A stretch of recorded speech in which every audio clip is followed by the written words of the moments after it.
사랑하는 주 하나님 아버지, 왕이신 주님을 찬양합니다. 우리 마하나임 찬양대가 하나님께 영광 돌린 것처럼 주님, 오늘 왕이신 주님 홀로 영광 받아 주시옵시고, 선한 목자가 되시는 주님께서 우리 가운데 말씀하셔서 생생한 주의 음성이 들려지게 하여 주옵소서. 예수님 이름으로 기도합니다. 아멘.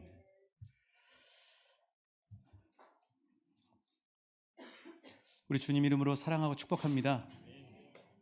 오늘 본문은 우리 예수님이 예루살렘 근처에 있는 벳바게라고 하는 곳에서 예수님이 이제 예루살렘 성전으로 나귀를 타고 입성하시는 장면입니다. 먼저 한번 지도를 한번 보겠는데요. 지도 한번 띄워주시면 좋겠습니다. 여기가 지금 이제 배단입니다. 배단이. 그리고 예수님은 지금 마가복음 1장에 보시면 10장에서 여리고에서 소경 거지 바디메오를 치유하십니다.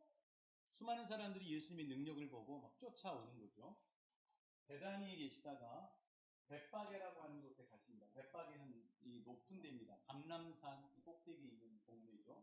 여기서 여기까지 거리는 1.6km 정도 됩니다. 우리가 얘기하면 입성마을, 저기 궁전, 그러니까 궁성 아파트에서 초산마을까지 거리 정도 됩니다. 그 정도.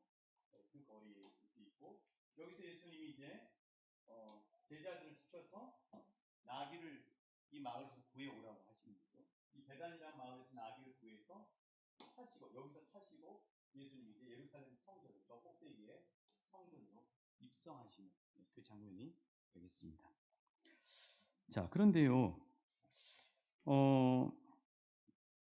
예수님이 이제 이 벳바게에서 제자들에게 심부름을 시킬 때 좀 이해할 수 없는 심부름을 시키죠. 이해할 수 없는 심부름이에요. 자, 무슨 내용의 심부름을 시켰는지 우리 성경책에 빨강색으로 되어 있는데 2절, 3절 같이 한번 읽어보실게요. 자, 예수님의 심부름을 우리도 한번 들었으면 좋겠습니다. 자, 시작.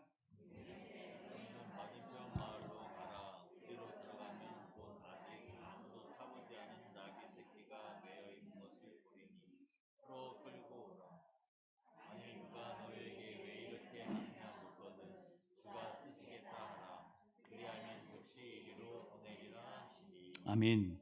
자, 예수님의 이 심부름을 시키시는 것을 보면 어디로 가야 될지를 구체적으로 말씀하시지 않고 그냥 두루뭉실하게 베단이라고 하는 마을, 맞은편 마을이라고 되어 있는 게 베다니 마을이거든요. 그리 가라.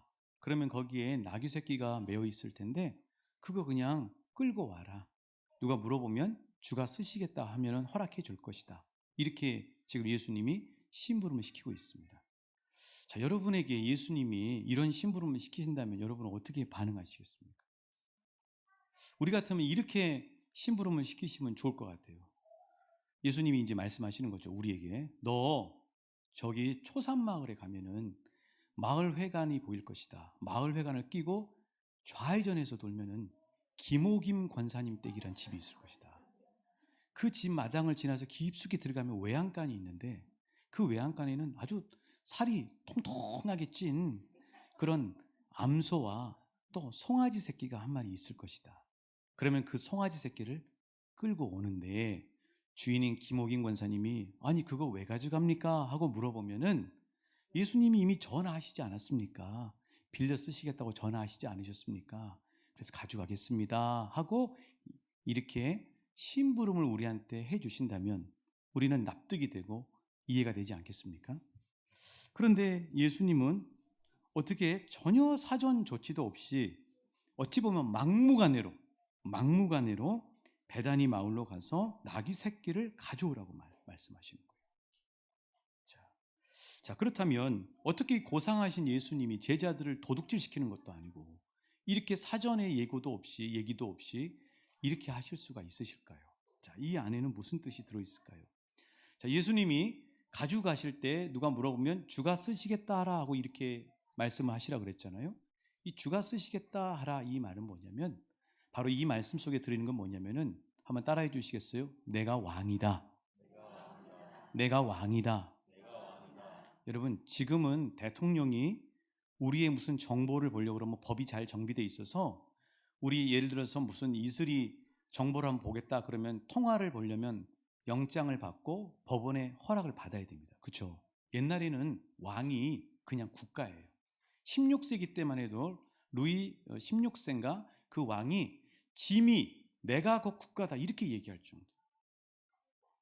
자, 우리가 그 다윗의 그 이 아라우나라고 하는 사람의 타작마당에서 예배드렸던 모습 여러분 아실 겁니다. 그 유명한 이야기거든요. 다윗이 내가 값없이 하나님 앞에 예배하지 않겠습니다 하는 유명한 말을 해요. 근데 이제 그 아라우나라고 하는 사람의 타작마당에서 왜 제사를 드리게 됐냐면 다윗이 욕심을 낸 거예요. 인구 숫자를 센 겁니다. 결국 자기가 자기 힘의 나라라고 생각했던 거죠. 하나님 앞에 벌을 받아요. 그런데 그때 선지자였던 갓선지자가 다윗 왕에게 이야기하기를 하나님 앞에 용서를 구하려면 저 아라우나라고 하는 사람의 집에 가서 예배를 하나님이 드리시라고 합니다. 그렇게 이야기합니다. 그래서 다윗이 황급하게, 왜냐하면 지금 징벌이 곧 떨어질 상황이에요. 황급하게 행차를 해서 아라우나의 집에 갑니다. 이 사람은 여부스 사람이에요. 자, 갔더니 왕이 오셨잖아요. 얼마나 깜짝 놀랐겠어요. 엎드려서 왕의 얼굴을 쳐다보지도 못하면서 왕을 맞이하면서 이렇게 다윗 왕에게 아라우나가 이야기를 합니다. 사무엘하 24장 22절부터 23절이에요. 우리 자막에 같이 읽어보십니다. 시작. 아라우나가 다윗에게 아뢰되 원하건대 내 주 왕은 좋게 여기시는 대로 취하여 드리소서.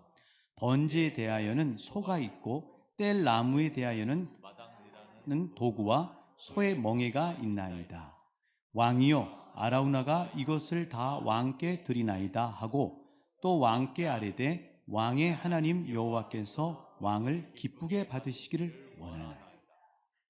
자, 제사를 드리려면 나무도 있어야 되고 또 제물이 있어야 되잖아요. 그런데 아라우나가 어떻게 해요? 그것을 그냥 드리는 거예요. 왕이니까.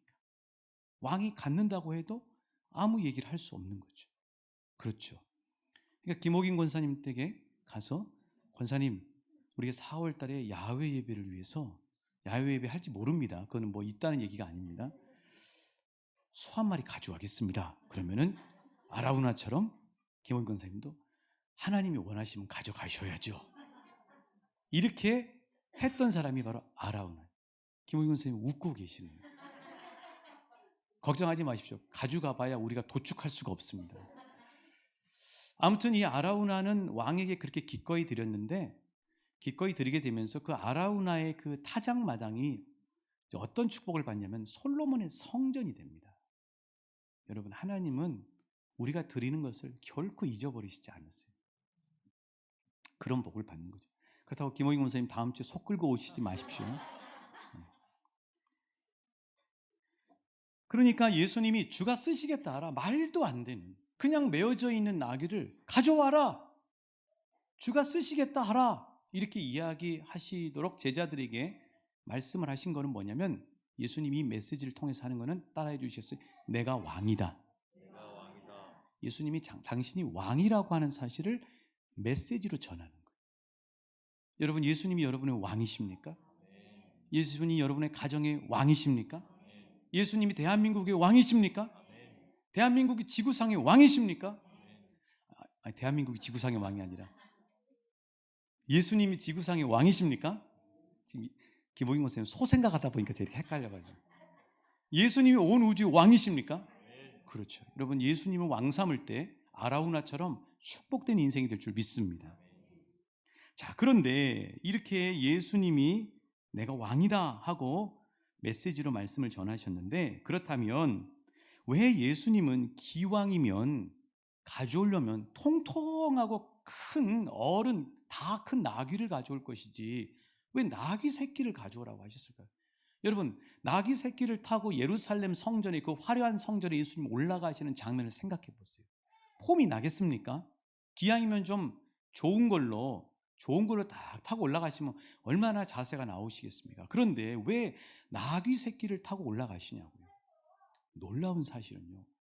무려 480년 전에 스가랴 선지자를 통해서 예수님이 새끼 나귀를 타고 올라가실 거라고 하는 사실을 무려 500년 전에 하나님이 예언하셨다는 사실이에요.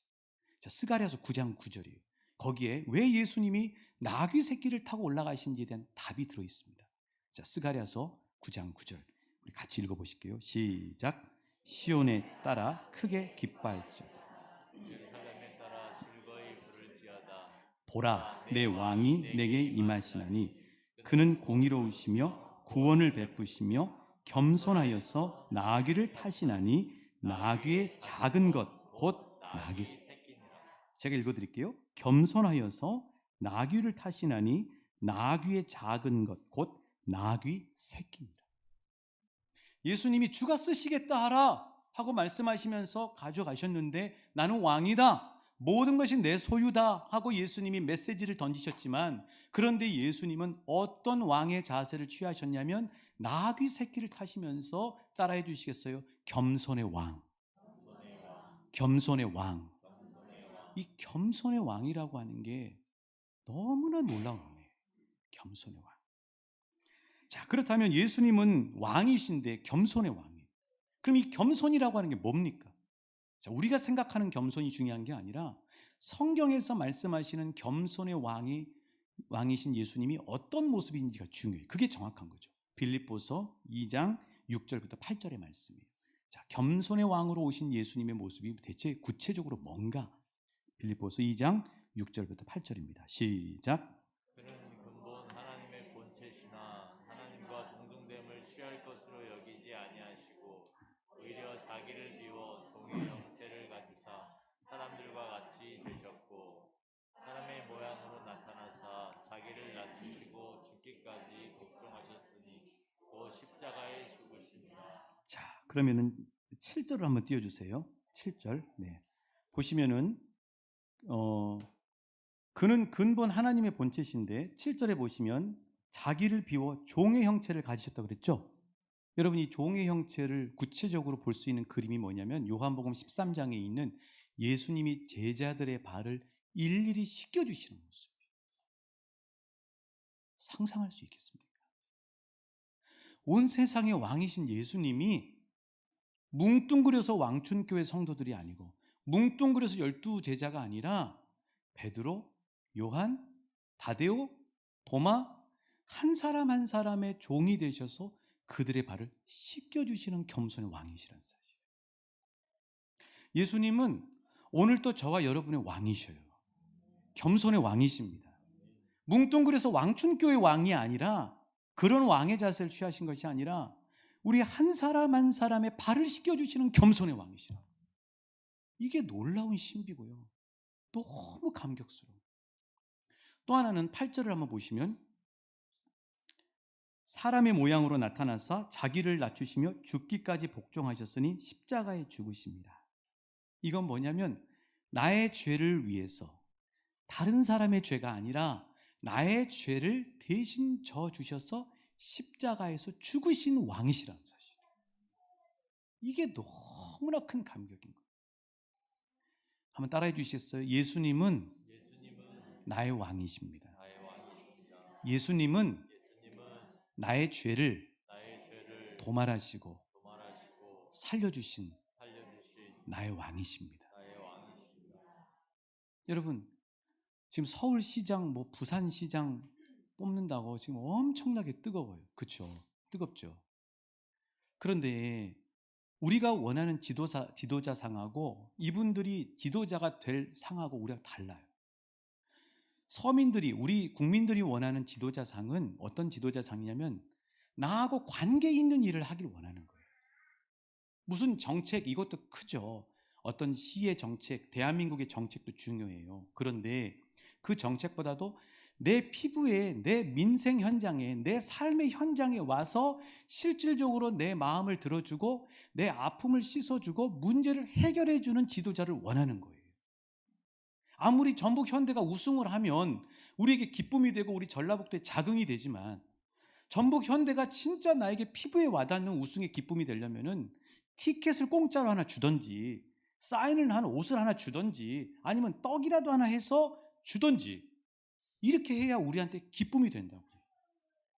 여러분, 우리가 대통령 만날 수 있나요? 대통령이 우리의 사정을 일일이 와서 매일매일 우리의 문제들을 해결해 줄 수 있나요? 해결할 수 있을 것 같지만 해결도 못하고 우리 한 사람 한 사람을 상대해 줄 수 없어요. 그런데 너무나 기가 막히고 신묘막측하고 오묘한 사실은 만왕의 왕이신 예수님은 오늘 날마다 다른 삶의 일터에서 살고 있는 우리 한 사람 한 사람에 친히 다가오셔서 우리의 발을 씻겨주시고 우리의 마음을 만져주시고 우리의 문제를 해결해 주시고 우리의 삶 가운데 음성으로 들려주시고 우리를 위로해 주시고 그 문제를 해결할 수 있는 능력과 힘을 허락해 주신다고 하는 사실. 이게 어마어마한 신비죠. 그래서 여러분, 예수님이 다 큰 나귀를 타지 않고 나귀 새끼를 타신 거에 깊고 오묘한 의미가 있어요. 실은 이 나귀 새끼는요, 예수님의 아바타예요. 아바타가 뭐냐면 예수님을 그대로 상징하는 거라고요. 여러분, 나귀 새끼를 예수님이 타셨을 때 예수님의 발이 땅에 닿았을까요? 사진 한번 보여드릴게요. 자, 나귀가 대체 어떤 동물인지 우리하고는 좀 거리가 있죠.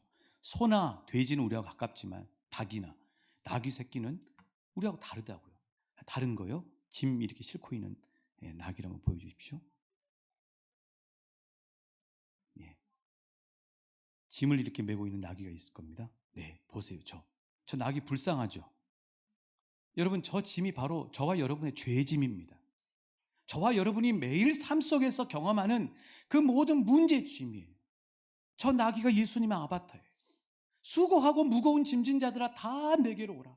나에게 맡기라 말씀하시는 그 예수님은 오늘 이 예루살렘에 나귀 새끼를 타고 올라가시면서 생생하게 우리에게 겸손의 왕, 우리에게 다가오셔서 우리의 모든 죄의 짐과 모든 짐을 다 맡으시겠다고 하시는 우리의 종이 되시기까지 겸손하신 왕 예수 그리스도라고 하는 사실이에요. 나귀 새끼를 타면 발이 땅에 닿았을 거라고. 그건 뭐냐면 언제든지 우리 삶 가운데 문제가 있으면 땅을 밟으신 것처럼 바로 직각 오셔서 우리와 함께 그 현장에서 우리와 함께 짐을 져주시고 우리를 이기게 하시고 우리를 승리하게 하시고 우리에게 눈을 열어주시고 우리에게 소망을 주시고 반드시 하나님이 원하시는 축복의 길로 이끄시는 왕이라고 하는 사실이죠. 우리 삶 가운데 가까이 계시는 이 겸손의 왕, 나의 왕 예수 그리스도를 날마다 경험하시는 은혜가 넘쳐나시는 저와 여러분 되실 수 있기를 축복합니다. 놀라운 사실은 예수님은 우리에게 너무나 아무 이렇게 높은 사람에게 말할 수 없는 그런 것까지도 들어주시고 해결해 주시는 친절하신 왕이시라는 사실. 그걸 경험하는 은혜가 있으시길 소망합니다. 자, 그런데 예수님은 이렇게 겸손의 왕이 되셔서 나귀 새끼를 타고 예루살렘을 향해 올라가시는데 그 제자들과 연도에 있던 수많은 사람들이 예수님을 환호하면서 어떻게 반응했느냐가 우리가 주목해야 될 부분입니다. 그게 바로 7절부터 10절까지 말씀인데요. 우리 7절부터 8절까지 자, 제자들과 사람들은 겸손의 왕인 예수님이 예루살렘으로 올라가실 때 어떻게 반응했는지 한번 우리 같이 보길 원합니다. 7절 8절입니다. 시작. 나귀 새끼를 예수께로 끌고 와서 자기들의 겉옷을 그 위에 얹어 놓음에 예수께서 타시니 많은 사람들은 자기들의 겉옷을 또 다른 에서 벤 나뭇가지를 길에 펴며. 지금 예수님이 나귀 새끼를 타시기 전에 먼저는 나귀를 끌고 왔던 심부름 갔던 두 제자가 나귀 등에다가 뭘 올려요? 자기들의 겉옷을 벗어서 등 위에다 올립니다. 그렇죠? 자, 그리고 난 다음에 예수님이 예루살렘을 향해서 이제 벳박에서부터 올라가시니까 주변에서 환호하는 사람들이 자신들의 겉옷을 벗어서 어떻게 했다고요? 길에다가 깔았던 거예요. 자, 이건 뭐냐면 그 당시 왕을 환호할 때 하는 전통적인 모습이에요. 왕을 환호할 때는 전통적인 모습. 자, 그러면 그 겉옷은 뭐냐? 그 당시 사람들은 겉옷을 하나씩을 다 걸치고 있었어요. 그럼 그 겉옷이 뭐 망토일까요? 이런 망토 같은 것일까요? 자, 이 겉옷의 의미가 매우 중요한데요. 성경 안에서 겉옷의 의미를 한 4가지 정도를 찾아보려고 그러는데, 자, 첫 번째는 이 겉옷은 무엇 할 때 입는 옷이냐면은 윗사람에게 예의를 갖출 때 겉옷을 입습니다. 그 요한복음 21장 7절에 보면 예수님이 부활하신 예수님이 바닷가로 다시 돌아가 있는 제자들을 찾아가는데 그 새벽녘에 예수님이 나타나시자 다른 제자가 예수님인 걸 알게 된 거예요. 베드로는 물고기 잡고 있다가 예수님이란 소식을 듣고 어떻게 해요? 겉옷을 입어요. 높은 사람에게 예의를 갖춘, 이게 겉옷이에요. 자, 또 하나는요, 겉옷은 어떤 의미가 있냐면은 정말 중요할 때 걸치는 옷이에요. 얼마나 중요할 때 걸치는 옷이냐면은 마태복음 24장 18절이에요. 마태복음 24장 18절. 같이 읽어보실게요. 시작. 밭에 있는 자는 겉옷을 가지러 뒤로 돌이키지 말지어다. 지금 저 마태복음 24장은 어떤 상황이냐면 세상 끝날에 대한 상황이에요. 세상 끝날에 소돔과 고모라처럼 막 멸망하고 불덩이가 떨어지는데 사람들이 빨리 피신을 해야 되는데 뭘 가지러 집으로 간다고요? 그럼 그 겉옷을 가지고 간 이유가 겉옷이 중요하기 때문이에요? 안 중요하기 때문이에요? 엄청나게 중요한 거예요. 그냥 이렇게 덮고 있는 망토 하나 휘떡 던지면서 예수님 가십시오 하고 깔아주는 그런 망토가 아닙니다.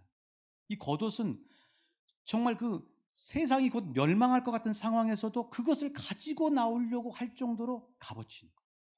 그래서 뭘 전당 잡을 때도 겉옷을 가지고 가요. 그래서 예수님이, 이 하나님이 출애굽기 22장 26절에서는 해가 지기 전에 이 겉옷을 돌려주라고 그래요. 여인들에게는 자신의 몸을 보호하는 거예요. 여인들이 보면 지금 중동 사람들 보면 여자들이 이렇게 터번이라고 하는 걸 이렇게 쓰고 몸을 가리잖아요. 여성의 소중한 몸을 가리는 게 겉옷이, 그렇게 값어치가 있어요. 뿐만 아니라 예수님이 이 중요한 거를 바꿀 때도 이 겉옷을 가지고 바꾼다고 말씀하셨어요. 누가복음 22장 36절이에요. 같이 읽어보실게요. 누가복음 22장 36절입니다. 시작. 이르시되 이제는 전대 있는 자는 가질 것이요 배낭도 그리하고 검 없는 자는 겉옷을 팔아. 칼을 뭘로 산다고요? 겉옷을 팔아 사는 거예요. 값어치 있는 거예요, 없는 거예요? 자, 욥이요. 욥이 이 겉옷은 또 세 번째로 뭐냐면은 마음을 찢을 때 겉옷을 찢습니다. 욥기 1장 20절이에요. 욥기 1장 20절. 욥기 1장 20절. 시작. 욥이 일어나 겉옷을 찢고 머리털을 밀고 땅에 엎드려 예배해요. 성경에 보면 통회하고 자복할 때 모르드게라든가 욥이라든가 하나님의 사람들이 마음을 찢지를 못하니까 대신 찢는 게 뭐냐면 뭘 찢어요? 겉옷을 찢는 거예요. 그만큼 중요한 거예요. 또 겉옷은요, 하나님의 백성을 상징하는 옷이에요. 그래서 제사장, 하나님의 백성이라고 하는 것을 상징할 때 어디다가 옷술을 다는데 그 옷술이 뭐냐면 하나님의 백성이라는 뜻이에요. 그걸 어디다 다냐면 겉옷에다 달아요. 하나님의 백성을 표시하는 옷이 겉옷인 거예요. 자, 겉옷이 중요해요? 안 중요해요? 엄청나게 중요하죠. 겉옷은 뭐냐면 사람들에겐 자기 생명과 같은 옷이에요. 생명과 같은 옷. 자, 겸손의 왕이신 예수님께 겉옷을 깔아드렸다고 하는 것은 뭐냐면 그냥 하나 천대기 하나 휘떡 던져드린 게 아니라 자기의 생명, 자기 전 존재를 당신은 왕이시기 때문에 나는 당신에게 드립니다 하고 겉옷을 깔아드린 거예요. 자, 그렇다면 이 겉옷을 벗고 깔아드렸을 때 어떤 은혜가 임했을까?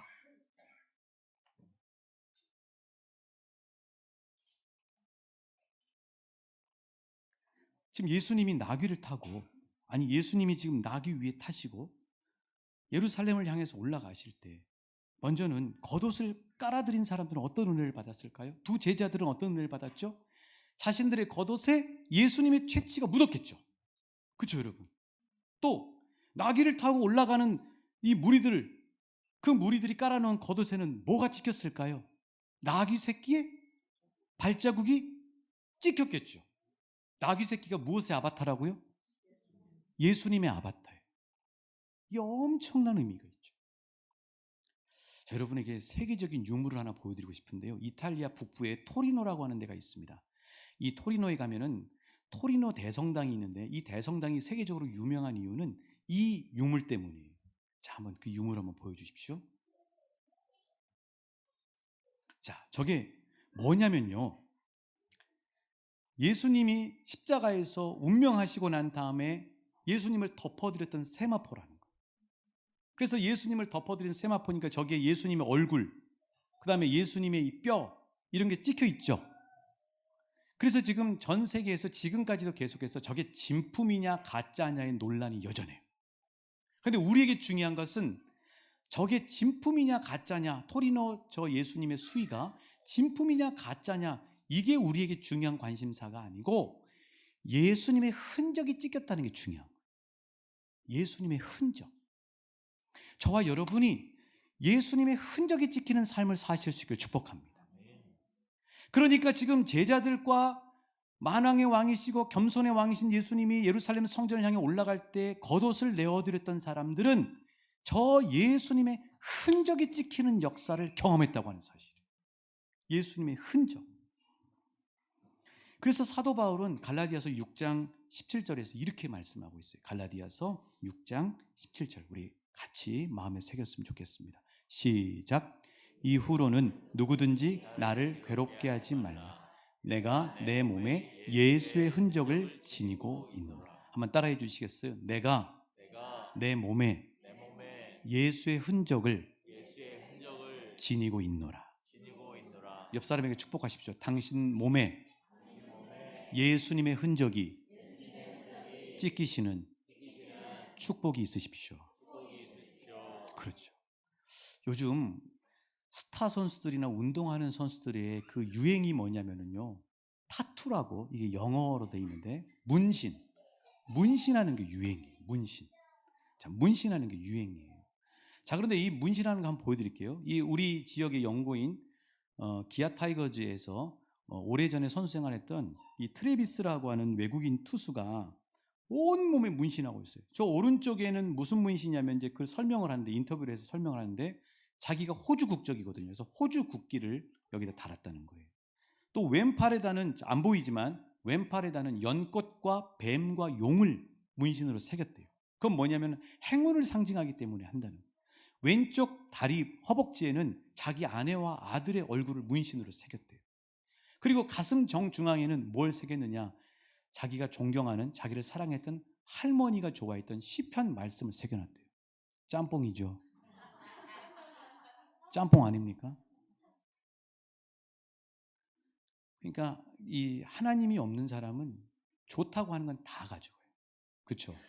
자, 그런데 스포츠 심리학과 유명한 교수님이 이런 문신에 대해서 이렇게 말씀을 했어요.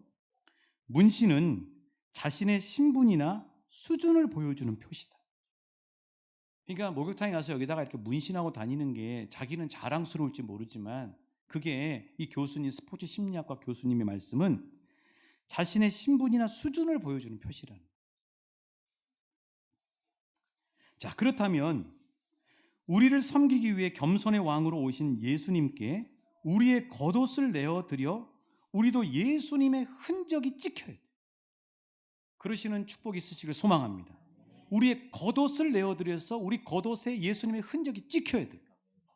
자, 그렇다면 이 겉옷이 뭔가? 이 겉옷이 뭔가? 자, 우리 로마서 13장 13절 14절입니다. 로마서 13장 13절 14절. 자, 로마서 13장 13절 14절. 우리 같이 읽어보실게요. 시작.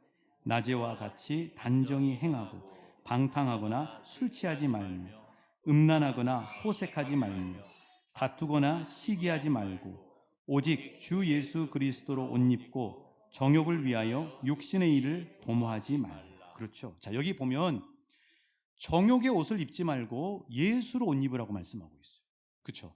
자, 그러면 정욕으로 옷 입는 건 어떻게 옷 입냐? 우리가 우리 몸을 가지고 방탕하고 술 취하고 음란하고 호색하고 다투는데 우리 몸을 갖다 주면 우리 몸이 정욕으로 흔적이 생기는 겁니다.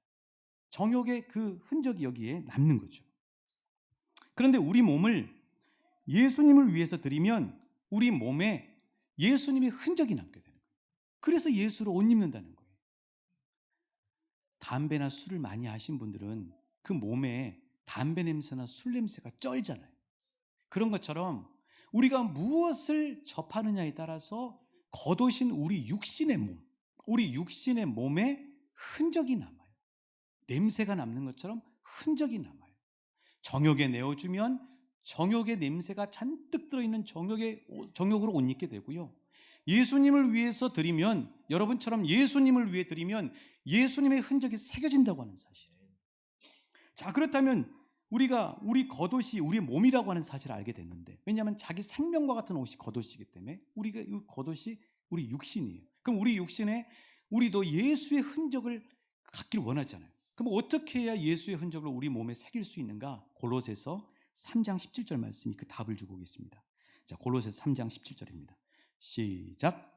또 무엇을 하든지 말에나 일에나 다 주 예수의 이름으로 하고 그를 힘입어 하나님 아버지께 감사하라. 어떻게 우리 몸에 예수의 흔적을 남길 수 있냐면 이런 거죠. 주 예수의 이름으로 우리 입술을 사용하면 우리 입술에 예수의 흔적이 남기 시작하는 거예요. 주 예수의 이름으로 하나님을 찬양하고 복음을 전하면 우리의 목에 예수의 흔적이 새겨지게 되는 것이죠.